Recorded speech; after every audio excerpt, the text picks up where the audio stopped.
माँ की देखभाल। माँ अस्पताल में एक बेड पर पड़ी थी।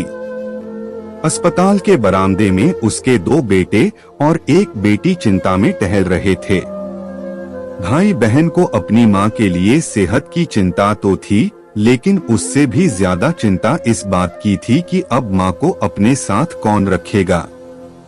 जब तक माँ स्वस्थ थी वह इन तीनों से अलग अपने पुराने घर में रहती थी, लेकिन अब ऐसा करना खतरे से खाली नहीं होता और ऐसा करने से समाज में तीनों बेटे बेटियों का नाम भी खराब होता। लोग कहते कि देखो कैसी औलादें हैं। बीमार माता को अकेला रहने के लिए छोड़ दिया। 1 घंटे से बिना कोई बातचीत किए वह तीनों अपने अपने विचारों में खोए हुए थे। फिर बहन ने चुप्पी तोड़ते हुए अपने बड़े भाई की तरफ देखते हुए कहा, भैया आप बड़े हैं, इसलिए आपका कर्तव्य है कि माँ को जरूरत के समय आप रखें और उनकी देखभाल करें।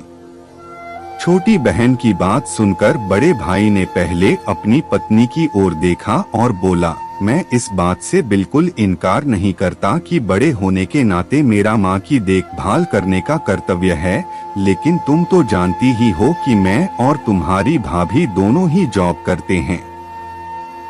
ऐसी हालत में माँ के साथ किसी न किसी को हर वक्त उनकी देखभाल करने के लिए उनके साथ रहना पड़ेगा, जो हमारे लिए बहुत मुश्किल हो जाएगा। बहन तुम तो पूरा दिन घर ही रहती हो, तुम माँ को अपने साथ क्यों नहीं रखती? पैसों की चिंता मत करना, जो भी खर्चा आएगा मैं दे दूंगा।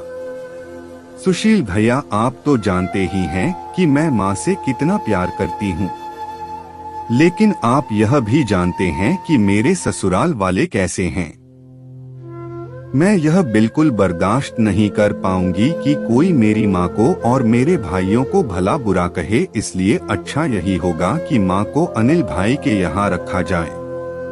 बड़े भाई सुशील ने भी छोटे भाई अनिल के यहाँ माँ को रखने के लिए सहमति जताई। आप यह कैसी बातें कर रहे हो? क्या आपने नहीं देखा है कि माँ कभी भी मेरे घर 2 दिन से ज्यादा रही ही नहीं है? उसका मेरे यहाँ मन लगता ही नहीं है। फिर कैसे वह इतने दिन मेरे घर रह पाएगी? छोटे भाई ने अपनी असहमति जताते हुए कहा।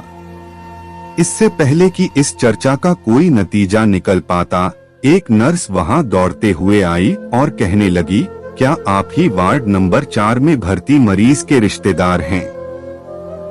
आपको डॉक्टर साहब अंदर बुला रहे हैं। सभी घबरा गए और दौड़ते हुए डॉक्टर के पास पहुंचे। डॉक्टर ने उनसे हाथ जोड़ते हुए कहा, आई एम सॉरी, मैं आपकी माताजी को नहीं बचा पाया। डॉक्टर की इस खबर ने सबके चेहरे पर झूठी मूठी दुख की परत तो चढ़ा दी थी, लेकिन सभी के दिल के किसी कोने में इस बात की खुशी भी छुपी हुई थी कि अब उन्हें माँ को नहीं संभालना पड़ेगा और माँ की वजह से उन्हें परेशान नहीं होना पड़ेगा। दोस्तों, छोटी सी यह इमोशनल कहानी ही समाज का सत्य है। यहाँ लोग ऊपर से जो दिखाते हैं वह अंदर से नहीं होते।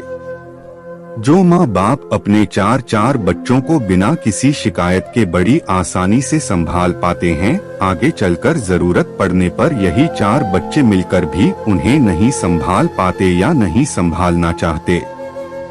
बच्चों को यह बात नहीं भूलनी चाहिए, जैसा वह बोएंगे वैसा ही तो काटेंगे। अगर आज वह अपने माँ बाप के साथ बुरा बर्ताव करते हैं तो उन्हें यह याद रखना चाहिए कि उनके बच्चे भी बड़े होंगे और वह भी बूढ़े होंगे।